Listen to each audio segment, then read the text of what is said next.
seorang koruptor sebagai pertanggungjawaban moral. Saya mau minta klarifikasi, ini tanggung jawab siapa? Bapak malu nggak sih? Apakah saya dengar permintaan maaf yang benar?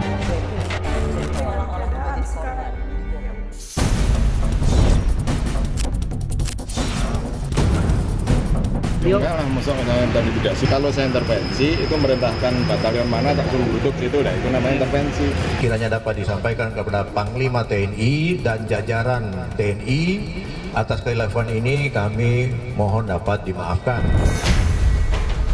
Baru pertama kali terjadi, KPK meminta maaf bahkan mengaku hilaf usai mengumumkan tersangka kasus korupsi.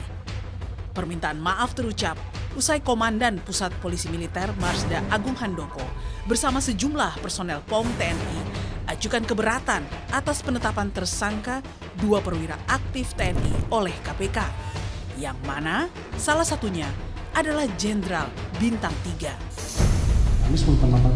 Penetapan sebagai tersangka ini adalah kemenangan TNI sebagai undang-undang yang berlaku.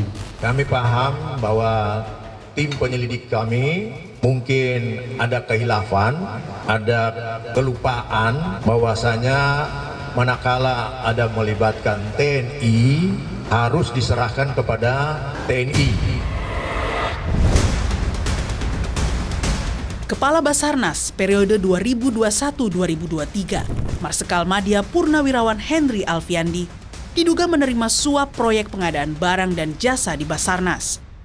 Terhitung dalam 3 tahun, Jenderal Bintang 3 itu bersama dan melalui bawahannya, Letkol Afri Budi Cahyanto, diduga menerima sekitar 88,3 miliar dari berbagai vendor proyek. Penyidik Puspom TNI menetapkan kedua personil TNI aktif atas nama HA dan ABC sebagai tersangka.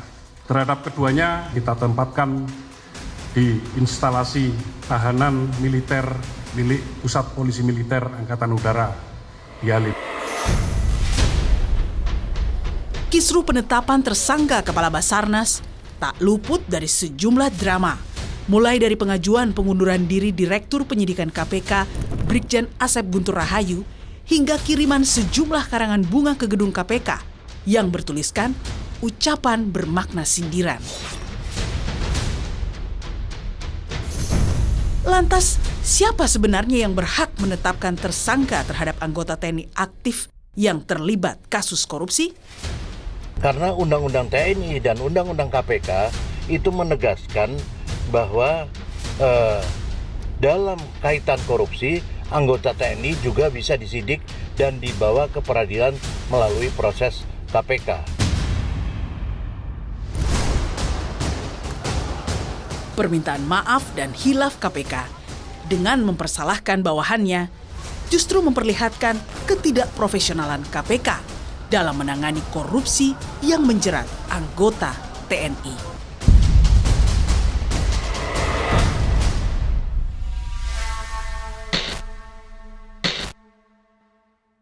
Saya sudah bersama Komandan Puspom TNI, Marsda TNI Agung Handoko, dan juga aktivis senior di bidang HAM, pejuang kesetaraan dan keberagaman yang kini menjabat Ketua Dewan Nasional Setara Institute, Hendardi. Selamat malam Pak Agung, selamat malam Bung Hendardi. Selamat malam. Terima kasih sudah di Rosi. Pak Agung, saya mau tanya dulu untuk klarifikasi. Ramai-ramai seorang dan Puspom datang ke KPK bersama para perwira tinggi TNI, lagi mau mengancam KPK ya? Baik, terima kasih Mbak Rosi.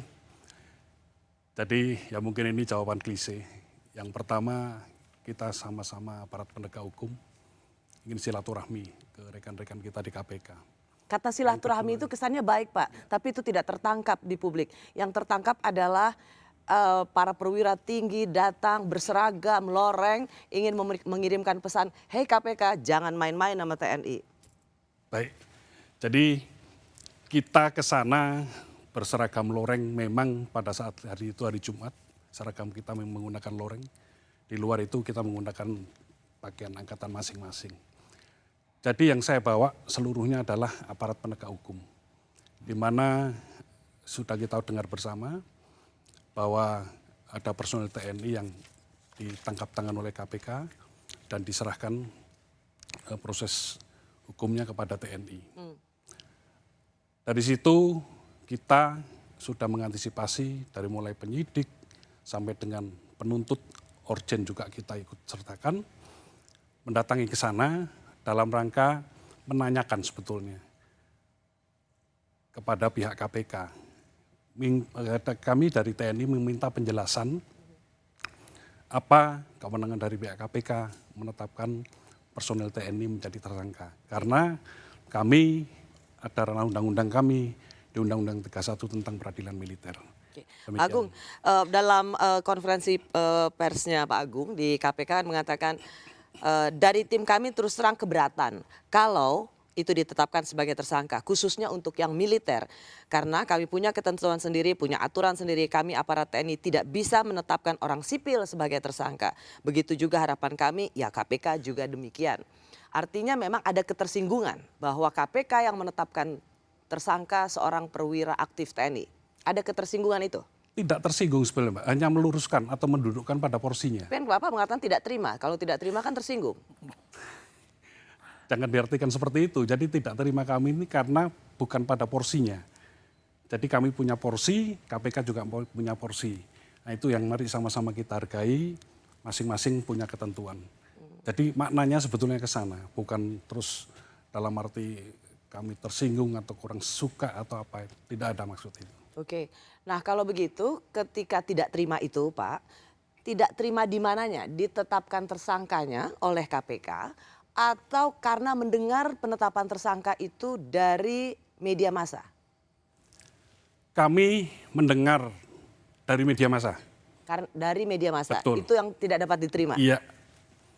Jadi misalkan dari KPK pun kami juga kurang bisa menerima karena memang bukan ranahnya menurut kami. Menurut Undang-Undang 31. Jadi ada 2 poin yang menyebabkan itu tidak bisa diterima. Satu, selain itu bukan ranahnya Ya. menurut TNI. Dan kedua adalah dengarnya juga dari media massa. Ya, Oke. betul. Saya ke Bung Hendardi dulu. Bung Hendardi, kalau melihat kemarin pemandangan kemarin itu dianggap sebagai sesuatu yang sangat baru dan agak ngeri sih sebenarnya. Wajar nggak kalau KPK itu ketakutan? Saya kira begini, susah menilai wajar nggak wajar ya, tapi yang pasti ya ketakutan memang menurut saya ya, dan seharusnya mereka tidak ketakutan semacam itu. Tapi beginilah, saya kira apa yang dilakukan itu jelas mungkin buat KPK menakutkan karena ini seperti buat saya istilahkan intimidasi institusi. Intimidasi institusi. Nah, kalau ini ya walaupun Pak Agung punya alasan-alasan tertentu untuk ini, tapi pesan dan kesan yang disampaikan itu adalah suatu intimidasi institusi ya. Karena itu saya juga mau komentari judul ini, sepakat juga saya dengan KPK Komisi Penyidik Khilaf ya.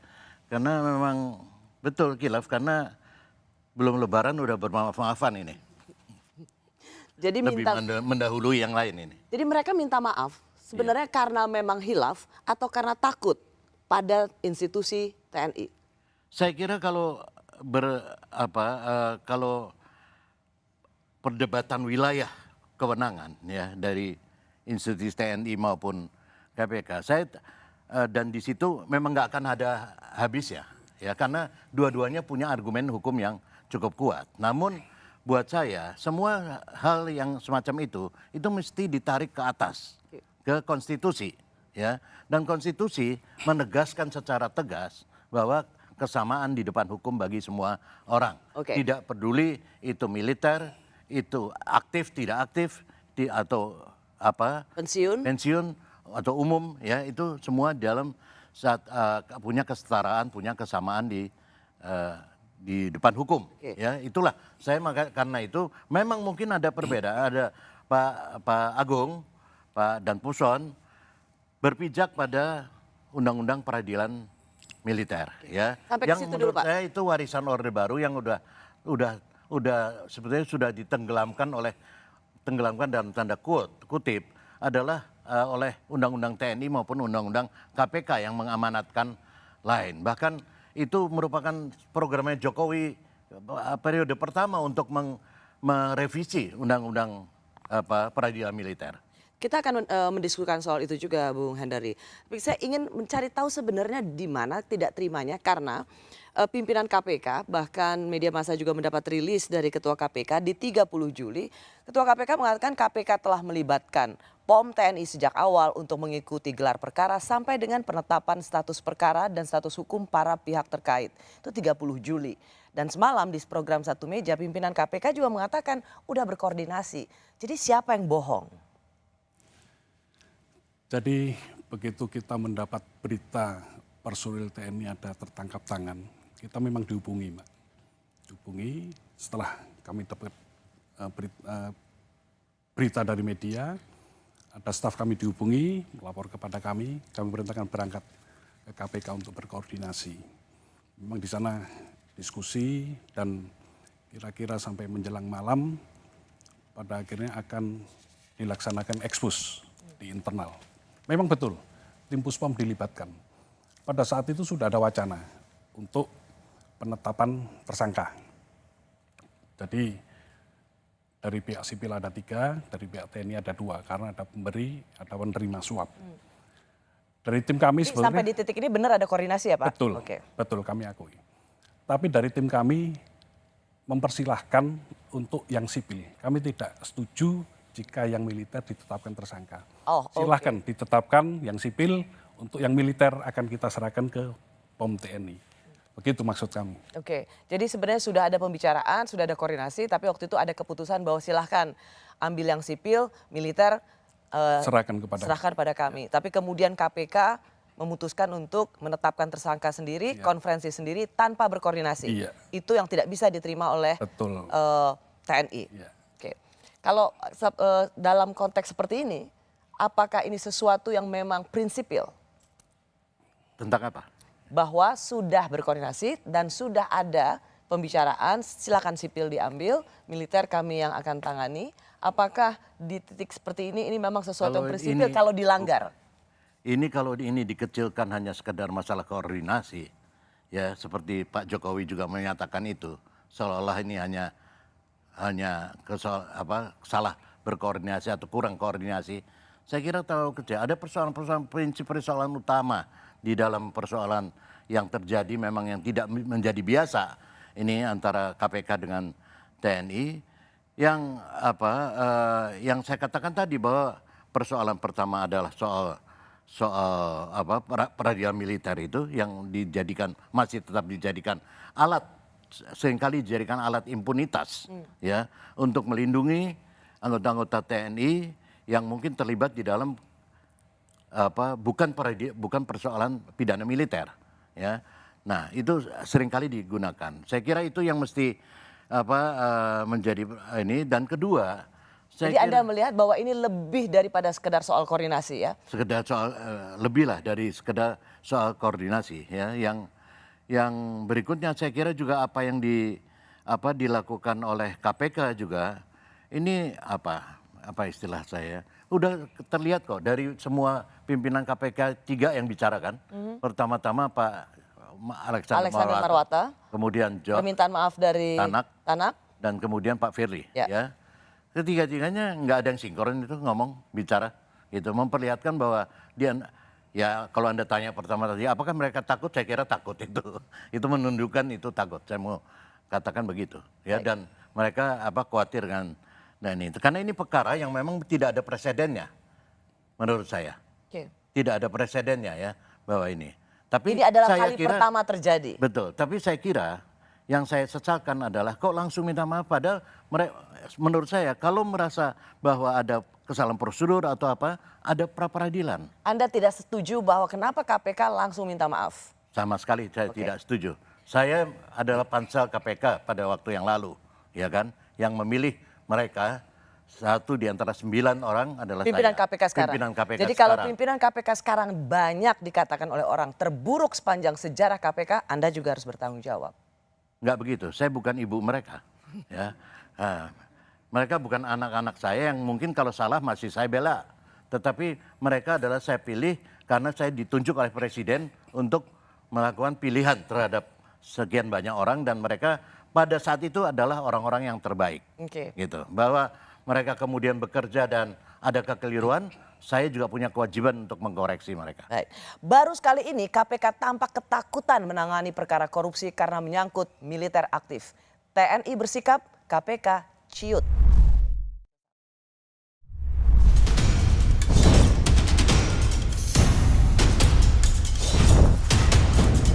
Diduga HA bersama dan melalui ABC mendapatkan nilai suap dari beberapa proyek di Basarnas sekitar 88,3 miliar.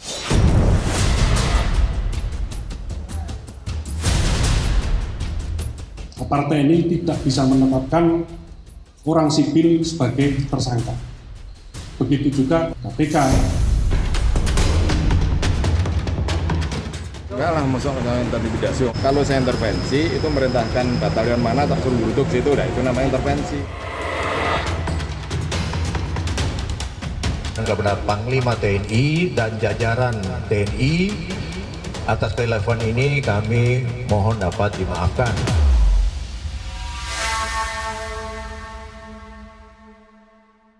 Saya masih bersama Komandan Puspom TNI Marsda TNI Agung Handoko serta Ketua Dewan Nasional Setara Institute Hendardi. Saya mau masuk dulu untuk mengingatkan kembali apa kalimat yang cukup mengejutkan juga bagi banyak orang, bahwa setelah pimpinan KPK yang satu menetapkan tersangka, lalu ramai-ramai datang para perwira tinggi militer ke KPK dan kemudian ada wakil ketua KPK pada tanggal 28 Juli yang menyatakan bahwa ada kekilafan dan mau minta maaf. Saya ingin kita mendengarkan lagi lengkap pernyataannya.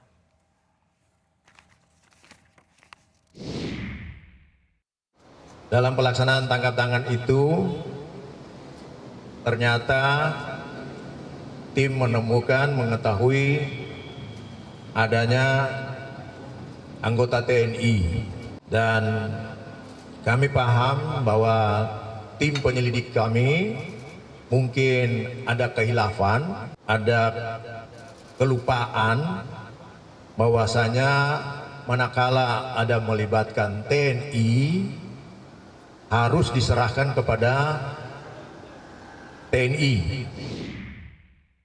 Saya ke Bung Hendardi dulu sebagai panitia seleksi pimpinan KPK yang sekarang.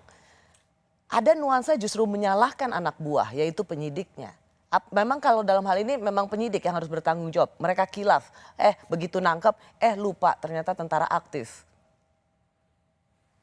Saya kira nggak semua ada prosedurnya pasti ya. Di penyidik pasti ada sudah bekerja dan itu Dilaporkan ke pimpinan, ke komisi. Jadi nggak mungkin penyidik itu berjalan sendiri. Tidak mungkin berjalan sendiri. Semua di bawah kontrol itu semua. Jadi pimpinan KPK pasti tahu bahwa ada target operasi dari militer aktif.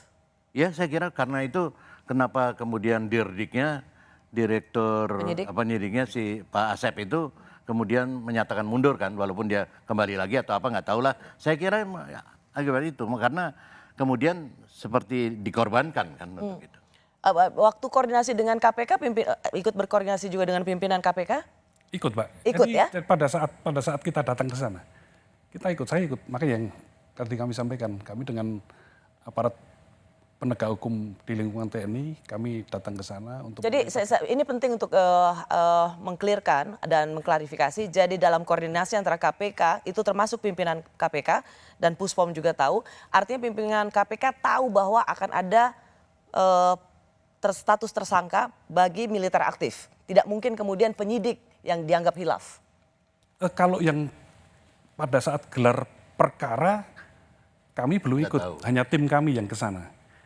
Jadi pada saat yang kami itu maksudnya Bapak atau? Tidak, staf kami. Oh staf, ya. Tapi ada dari institusi TNI yang datang gitu kan? Betul, yang malam, yang tadi sudah saya sampaikan di awal. Oke, tapi ini saya mau clear, berarti pimpinan KPK tahu dong ya ada target operasi tangkap tangan yang melibatkan anggota TNI? Mana ada OTT pimpinan KPK tidak tahu?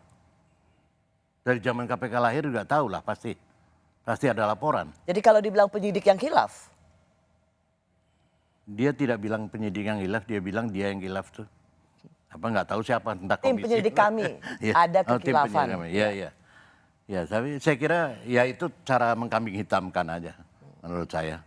Tetap toh tanggung jawabnya ada di komisioner kan, di beberapa orang komisioner. Baik, kita sudah mendapat gambaran bahwa dalam institusi penegak hukum yang bernama KPK ini tidak ada sinkronisasi, koordinasi, tidak saja antar pimpinan, tetapi juga semacam lempar handuk atasan atau menyalahkan anak buah dan tidak mengambil alih tanggung jawab pada pimpinan.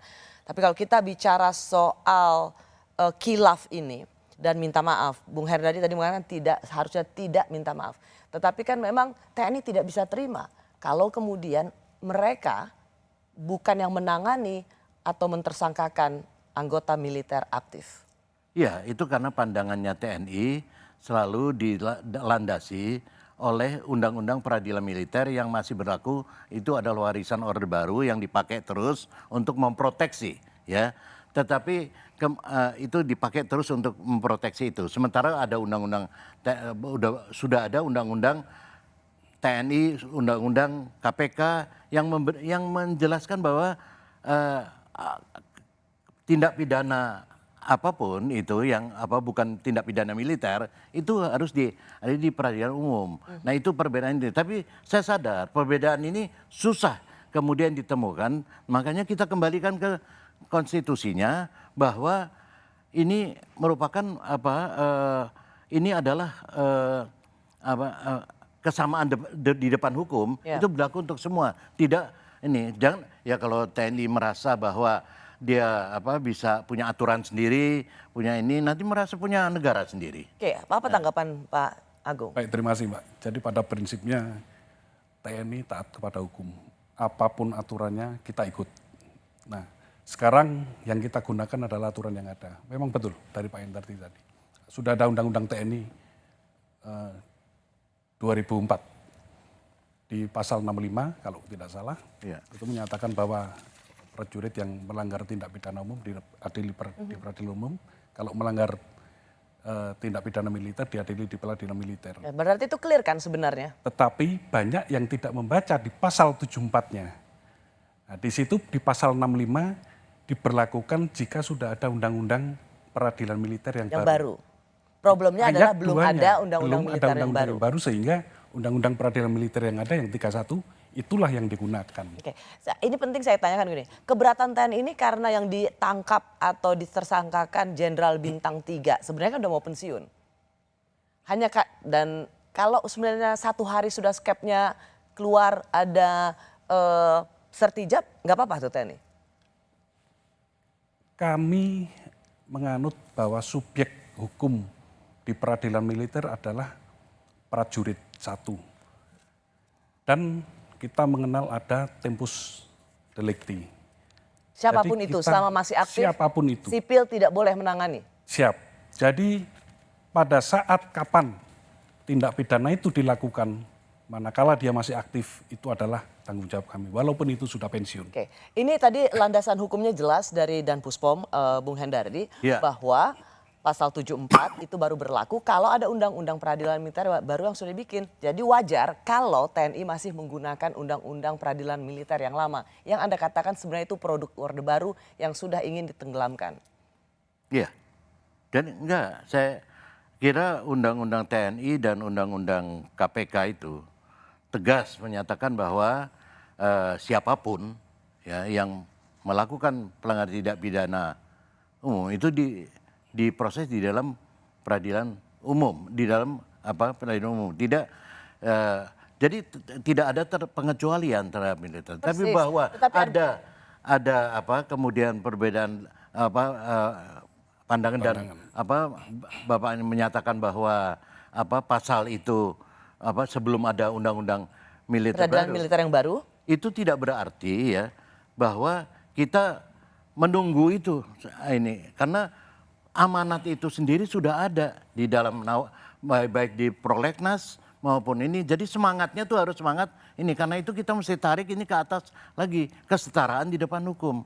Kalau nggak begini nggak akan selesai. Karena itu akan dipakai terus selama belum ada perubahan undang-undang militer. Itu akan dipakai terus sebagai proteksi. Sebagai impunitas. Ya, sebagai untuk mengimpunitas kelompok tertentu di dalam hukum. Dan itu yang saya kira tidak fair lah ya untuk siapapun. Menurut saya begitu. Baik. Militer aktif kini mulai banyak ditempatkan di institusi sipil. Jika mereka melakukan tindak pidana, mengapa harus militer lagi yang menangani? Saya masih bersama dan Puspom TNI Marsda TNI Agung Handoko dan aktivis HAM senior Hendardi. Saya ke Pak Agung. Pak Agung, sekarang baik polisi maupun militer aktif menerima penempatan di institusi sipil. Tetapi kemudian kalau melakukan tindakan kejahatan, korupsi misalnya, tidak boleh ditersangkakan oleh sipil. Tugas sipilnya mau, tapi ditersangkakan oleh sipil nggak mau. Terasa seperti tentara ingin dianak emaskan, diistimewakan selalu. Apa penjelasan TNI kalau dengan anggapan seperti ini? Baik, terima kasih.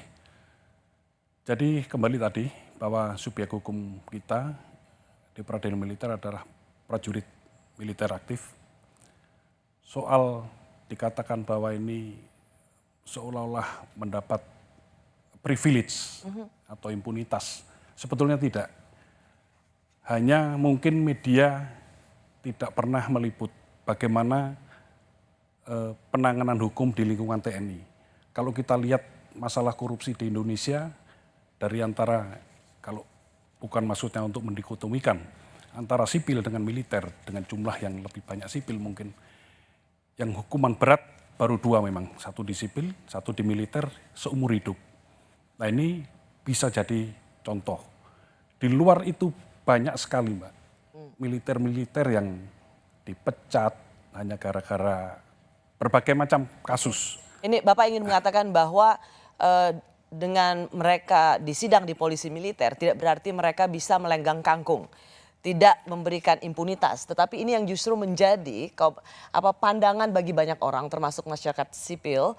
Bung Hendardi baru saja mengatakan bahwa cara-cara semacam ini menarik militer kembali ke peradilan militer, padahal kejahatan mereka adalah kejahatan misalnya korupsi, itu adalah untuk impunitas.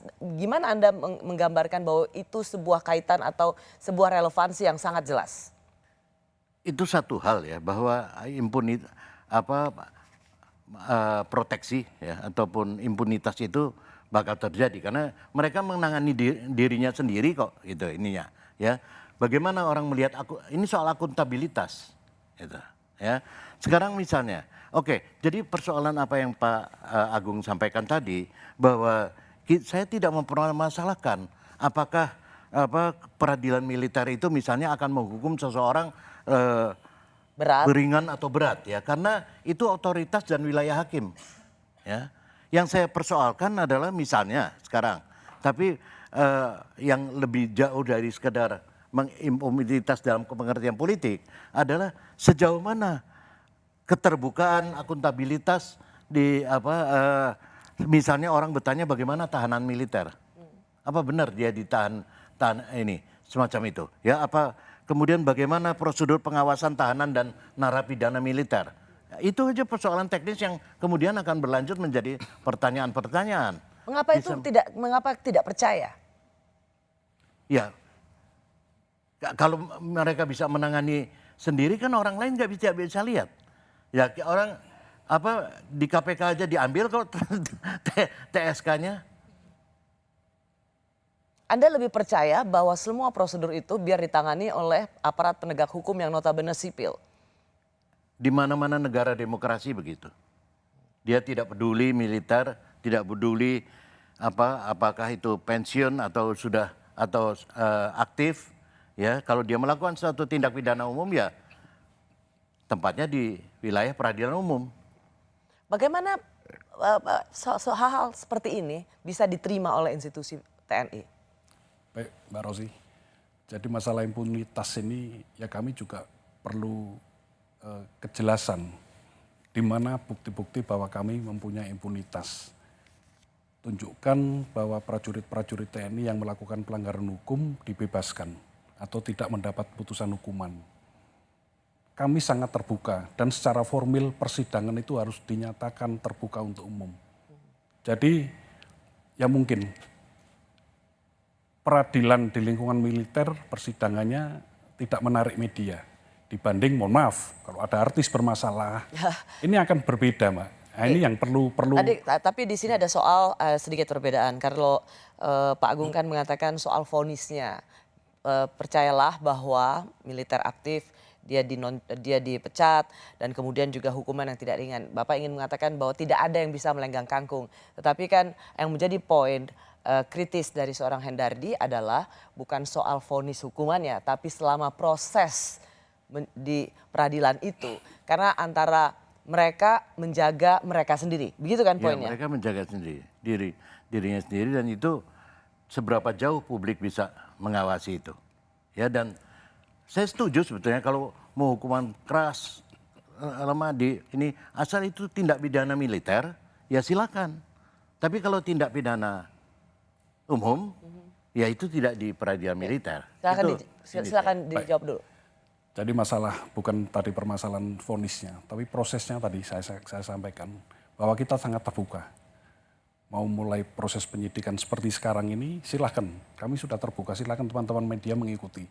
Dan kita akan terus laporkan perkembangan-perkembangan yang kita tangkap. Itu kan persidangan tapi Pak, kan yang ditanyakan soal pada saat ia ditempatkan di polisi militer, di penjara militer. Kita mau dilihat silakan Pak. Mungkin, mohon maaf, perlakuannya akan lebih berat mungkin dibanding masyarakat yang pada umumnya. Saya mau masuk ke pernyataannya Pak Mahfud karena Menko Polhukam pada tanggal 1 Agustus lalu Bung Hendardi yang mengatakan kesan saya pribadi peradilan militer itu kalau sudah mengadili biasanya lebih steril dari intervensi politik.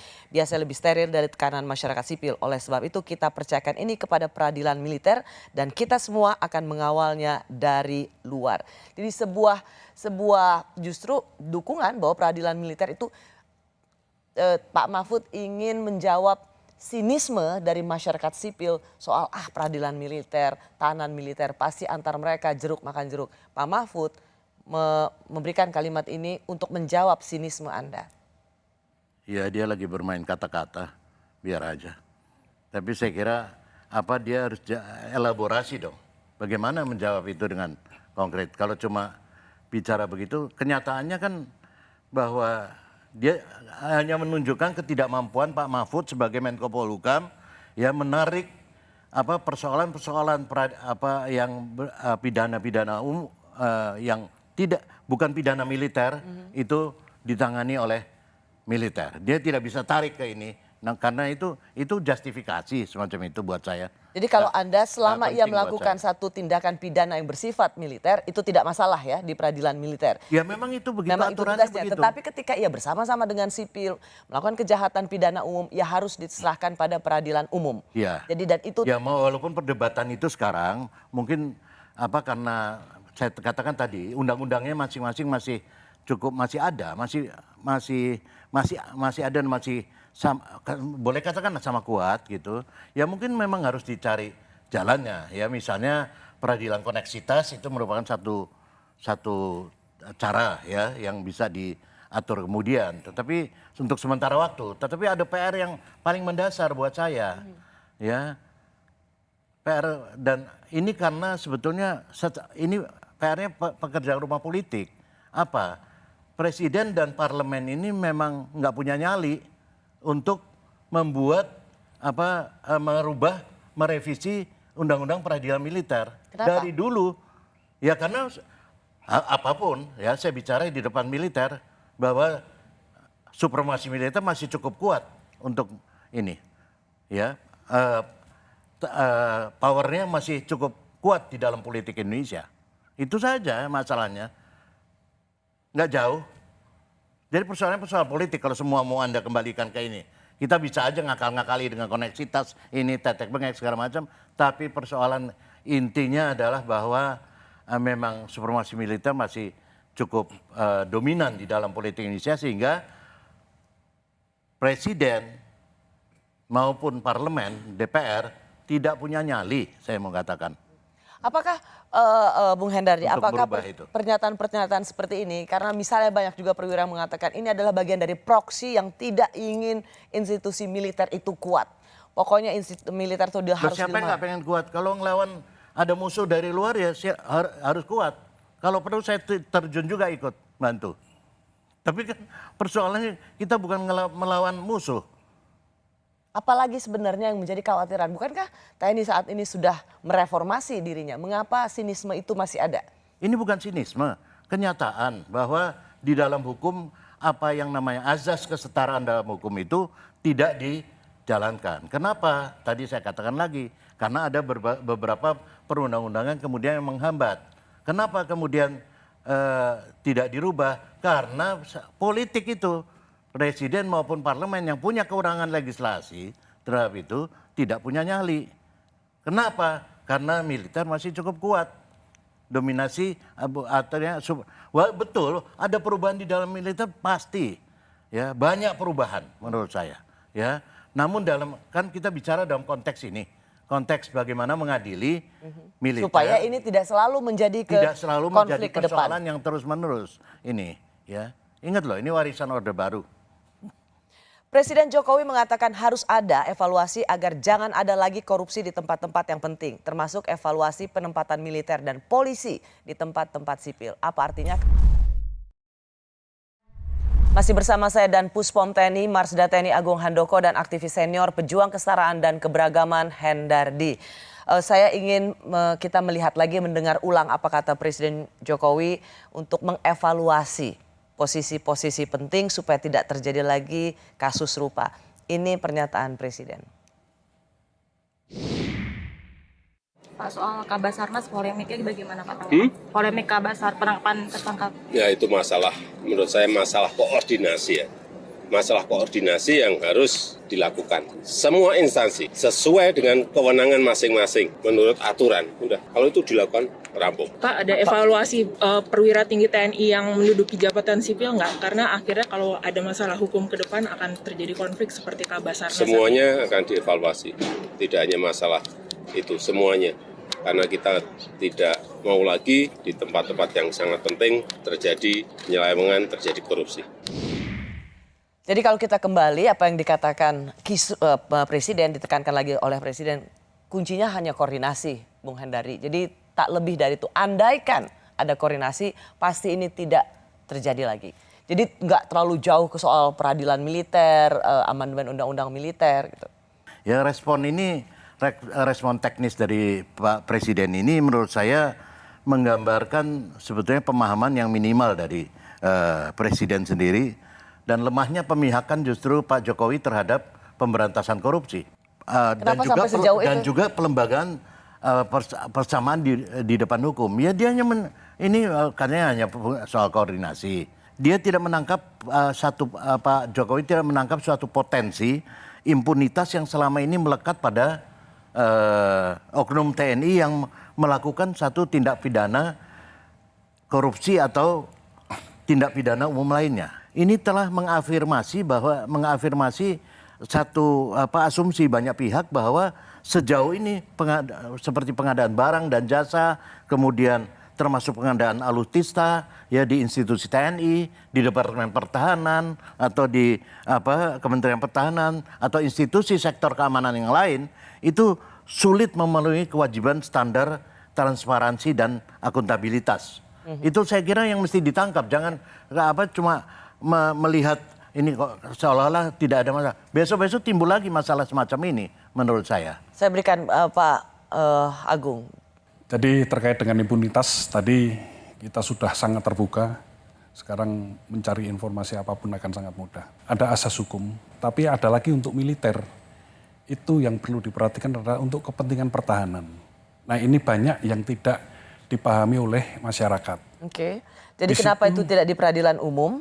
Tetapi di peradilan militer ada kaitannya dengan operasional pertahanan. Iya betul. Jadi sebagai contoh, ada prajurit yang mendapat putusan hukuman. Kalau itu diadili di peradilan umum, langsung dieksekusi oleh jaksa. Masuk tahanan.